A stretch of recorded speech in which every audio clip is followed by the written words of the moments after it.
नाताळाची सुट्टी असल्याने पर्यटक कोकणात दाखल झालेत। त्याचबरोबर रत्नागिरीतील प्रसिद्ध तीर्थक्षेत्र श्री गणपतीपुळे येथे नवीन वर्षाच्या स्वागतासाठी आणि गणपती बाप्पाच्या दर्शनासाठी पर्यटक तसेच भाविकांनी गर्दी केली आहे। दर्शनासाठी भाविकांच्या लांबच लांब रांगा आता पाहायला मिळतात। पर्यटक समुद्रकिनारी वॉटर स्पोर्ट तसेच हॉर्स रायडिंगचा आनंद घेताना दिसतात।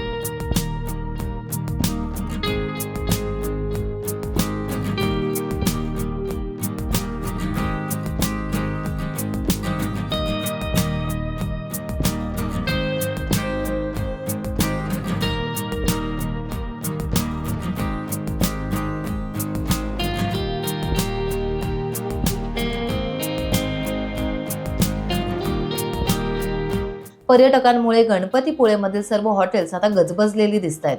मात्र पर्यटकांना गाड्या पार्क करण्यासाठी पुरेशी पार्किंग व्यवस्था नसल्याने पर्यटकांना त्याचा नाहक त्रास आता सहन करावा लागतोय। सलग जोडून सुट्ट्या आल्यामुळे पर्यटक आणि भाविकांची अतिशय गर्दीचा राबता वाढलेला आहे। तर इथे या ठिकाणी संस्थेमार्फत लाईनीची चोख व्यवस्था केलेली आहे, पाण्याची व्यवस्था केलेली आहे। साधारणतः रोज 20 ते 25,000 भाविक दर्शन घेऊन जातात आणि नवीन वर्षाच्या सुरुवातीला गजाननाचं दर्शन करून आपलं नवीन वर्ष सुरू करावं अशी प्रत्येक भाविकाची इच्छा असते।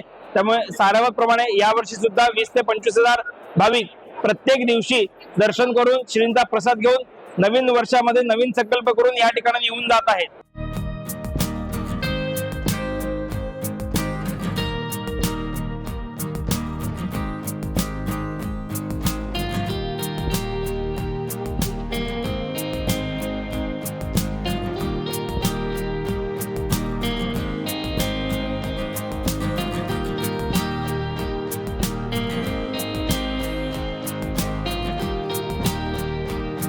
टाइम्स डिजिटलला लाईक करा, शेअर करा, सबस्क्राईब करा आणि बेल आयकॉन दाबायला विसरू नका।